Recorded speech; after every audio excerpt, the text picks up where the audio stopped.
Hello, this week we will talk about the development stage of the textile and apparel industry. So at the beginning, let's take a look at one, very interesting example. According to statistics, garment workers in Cambodia currently are paid at a rate of 34 cents per hour. So what occurs to your mind when you look at this number, 34 cents per hour? Maybe you're thinking, oh, workers in Cambodia are so low paid, so low paid. However, at the same time, statistics shows the average wage in Cambodia, okay, including all the sectors, okay, is only 31 cents per hour. So this means, garment workers in Cambodia are paid, higher than the average level, the average wage level in that country.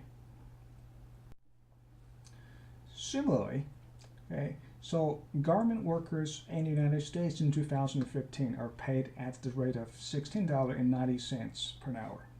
Or definitely, this number, this rate is much higher than the rate in Cambodia. But at the same time, okay, in 2015, the average wage in the U.S. was $23.20.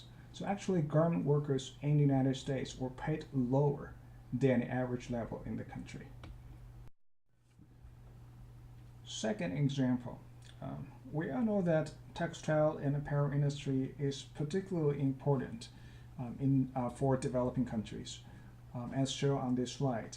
For many countries such as Bangladesh, Cambodia, El Salvador, Sri Lanka, majority of their merchandise export are textile products.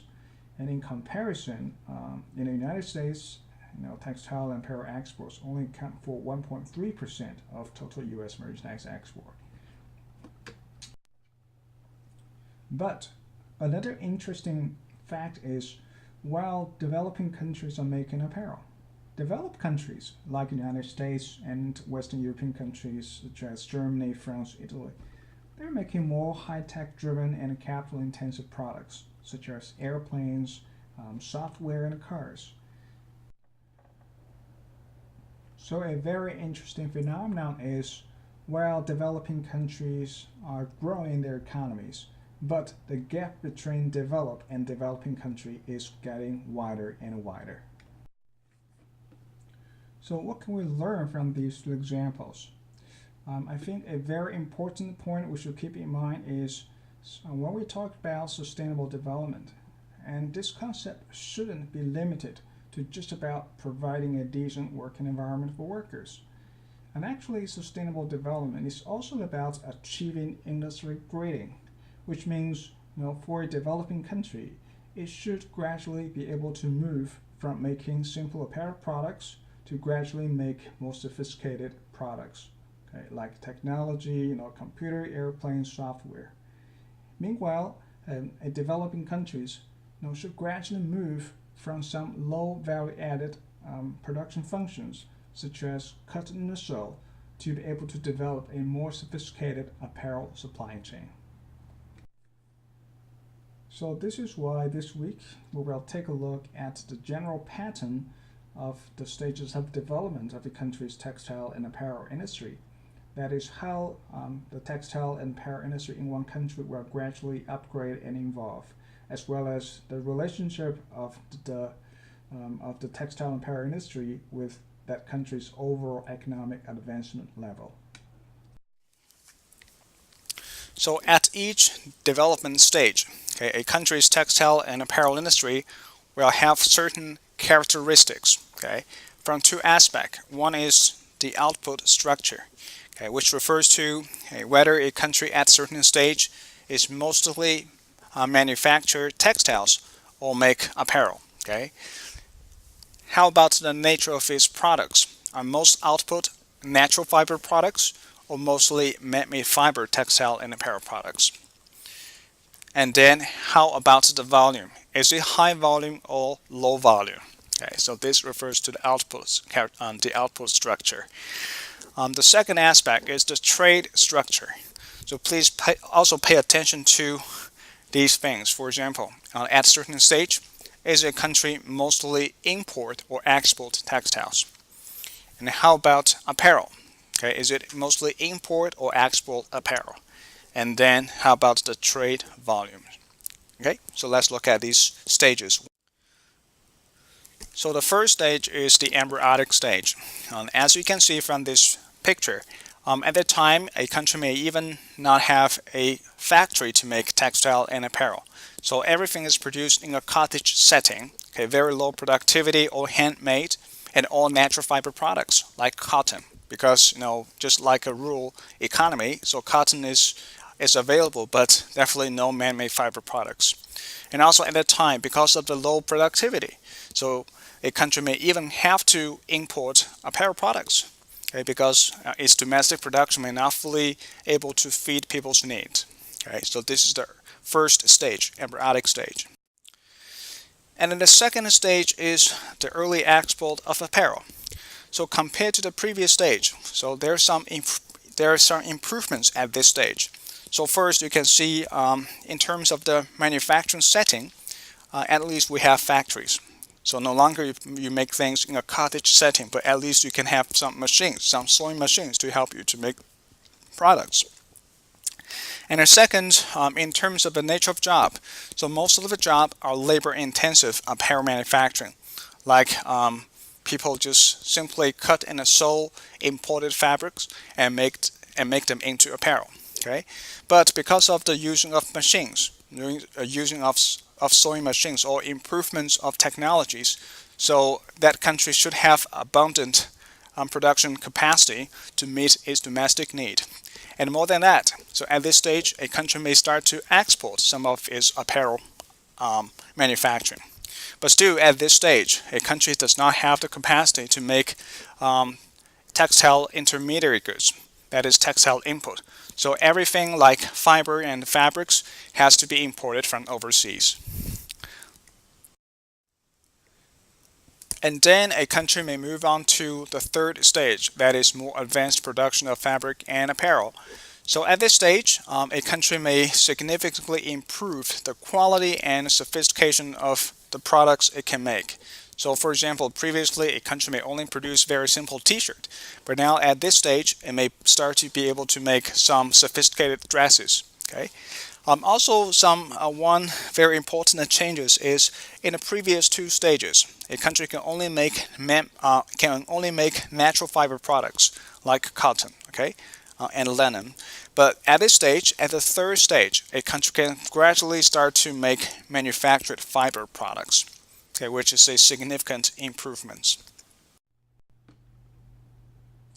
And a typical country currently at this stage is Vietnam. According to statistics, of those textiles needed to make apparel in Vietnam, about 88% currently are imported from foreign countries, especially from Asian suppliers such as China, South Korea, Japan, and Taiwan. And Vietnam can only make about 12% of those textiles it needs to make apparel. And then the fourth stage is called the golden age. Okay, so there are two major changes. Okay, one is in terms of the industry output.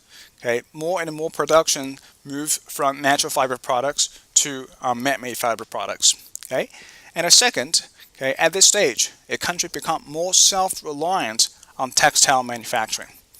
Okay, I'm not saying that at this stage a country can totally self-supply needed textile input like fibers and fabrics, especially for some high quality fibers and fabrics.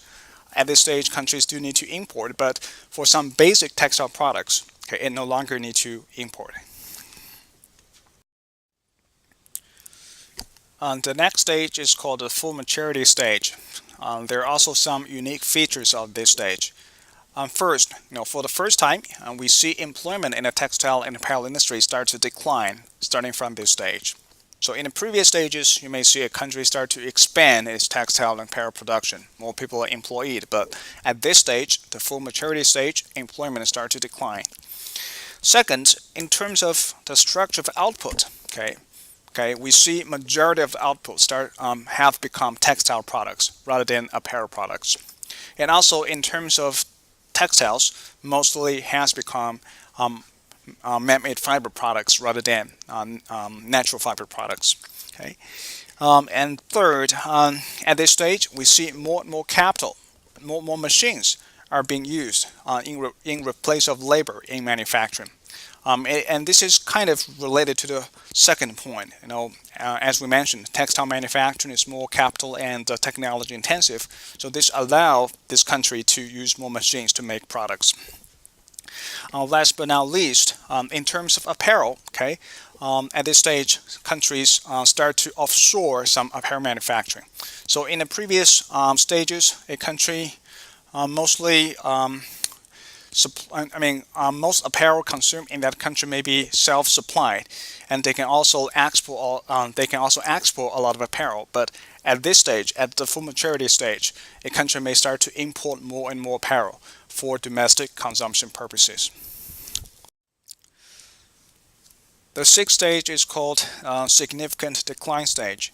So if a country's textile and apparel industry moves to this stage, first, they may see a significant decline of employment in the textile and apparel sector. And the reasons for decline has been complicated. On one side, it could be the shrinking size of the industry. So this is also one feature of this industry. So definitely, if the size of industry is shrinking, so less people will be employed. But also, it can be the reason that most output of the textile and apparel industry at that stage has become man-made fiber products, especially highly capital-intensive and technology-intensive products. So the manufacturing process itself no longer need a lot of labor input. Okay, and then at this stage, majority of the apparel consumed in that country are offshore, are imported, and because of that, so this country may observe some large trade deficits in apparel. So this figure summarizes the evolution of the textile complex when it goes through the 6 stages of development. From the left side, that is the embryonic stage, to the right side, that is the significant decline stage. So you can see, you can first look at the apparel. At the very beginning, a country may not have the full capacity to make apparel to meet its domestic needs, and most of its output are some raw textile products like cotton. And then gradually a country produces more and more apparel, especially when it reaches the stages of like more advanced production of textile and apparel in the golden age. But then when a country crosses these stages, like when it reached the full maturity and a significant decline stage, the share of apparel manufacturing in a country's total textile and apparel industry start to significantly decline, especially at the last stage. Very few percentage of a country's output is apparel products. And vice versa, if you're looking at the output of, if you look at the share of textiles and man-made fiber products in a country's total textile and apparel output. So at the very beginning, a country produced very few textile products, and then gradually textile account for a larger and larger share in a country's total textile and apparel output. Okay. So if a country's textile and apparel industry evolves from embryonic stage to significant decline stage, and in general, we can observe the following patterns. The first is the industry output. We can see two specific trends. One is a country will first mostly make natural fiber products, to later on mostly make man-made fiber products. And then a country may first mostly make apparel products, to later on to mostly make textile products. Okay? And then in terms of international trade, it is kind of related to the specific industry output.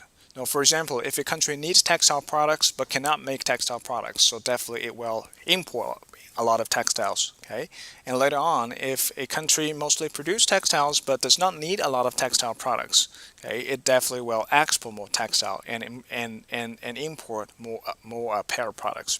So this is the trend. So in terms of textiles, if a country evolves from embryonic stage to the significant decline stage, so textile products initially it is a net importer, but then it will become net exporter.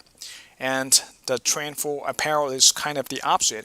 Initially, a country may be the net importer, okay, because itself cannot fully supply the domestic needs for apparel, but then it becomes a net exporter, especially at a stage of early export of apparel, golden age, and full maturity. So that country become the net exporter of apparel. But later on, when it reaches the significant decline stage, it become net importer of apparel again. And another very interesting pattern is a country's development stage of its textile and apparel industry somehow is in parallel with that country's overall economic advancement level. So, for example, if you see a country's textile and apparel industry is at the early stages of development, and very likely its economy is the same. So, think about countries like Haiti. Okay, we know it's a relatively under advanced economy, and its textile and apparel industry actually is just at the stages of embryonic stage or early export of apparel. And in comparison, think about the United States. So we all know U.S. is a highly advanced economy, and the U.S. textile and apparel industry actually is at the stages of significant decline. Okay, so the stages of the textile industry is in parallel with that country's overall economic advancement level. So you may wonder why we have such kind of pattern. Okay, there are two reasons. One is based on empirical observation. So scholars, they're looking at textile and apparel industry around the world and study their history, and we kind of observe such kind of pattern. Okay, the pattern of evolution, the pattern of parallel. The second is we probably can also explain these kind of patterns based on the nature of the industry. So as we mentioned, apparel manufacturing is very labor intensive, but textile manufacturing is capital intensive and technology intensive, especially in terms of man-made fiber products, manufactured fiber products. So the thing is, if a country wants to have its textile industry, actually it needs input from many other sectors. Okay, let's just take the U.S. textile industry for example. Okay, so if the U.S. textile industry wants to make some man-made fiber products, so basically man-made fiber products is chemical products. So you need to first have a chemistry industry. Then how can a country have a chemistry industry? You need to first have a machinery industry because most chemical products are made by machines, right? But if you want to have a machinery industry, you need to first have a steel industry which can make the steels to make into machines, and on and on. And this can be summarized in the so-called 5 forces of competitiveness proposed by Michelle Porter. Okay, so this model tries to explain why an industry in a country is competitive, why a sector in another country is not competitive. One forces of competitiveness is the supporting industry, okay, the related and supporting industries. Okay, as we mentioned, okay, there are many supporting industries to the textile and apparel industry. Okay, they can be chemistry, textile machinery, energy, steel, computer science, logistics, finance. And also for each of these supporting industries, they have their own supporting industries. So put in this way, if a countries want to move from making apparel to making textiles, it needs to have a more sophisticated industry system. Okay, so the competitiveness of a country's textile industry is not solely relying on its textile industry alone, but rather it depends on its whole industry base. But when a country starts to have all these sectors, isn't its overall economy, its overall manufacturing sector also start to become more advanced? Okay, so this is the reason why when you look at history, okay, countries actually they're able to make man-made fiber products at different times. So for the United States, so when you were at 1950, okay, you already become an advanced economies, have many different industry sectors. This can support you to have the capacity to make man-made fiber products. But at that time, even for Japan, they couldn't do that because they're still a developing country at that time. But Japan started to gradually have more and more sectors. So when it reaches 1960, it started to make man-made fiber products. And then for South Korea and Taiwan, they couldn't make memory fiber products until when it comes to early 1980s. And for China, even though it is the largest manufacturer of memory fiber nowadays, but it couldn't make such things until late 1980s and early 1990s. So the development stage theory of the textile complex not only help us to be able to explain the pattern of textile and apparel industries around the world, but also kind of reminds us that to understand the pattern of textile and apparel industry in one country, we shouldn't forget about the overall national economy as the context. So this is also the reason why I strongly feel that textile and apparel industry is not an island. We should jump out of our industry and looking at the broader industry scope and broader economic setting to evaluate the performance of our sector. Okay?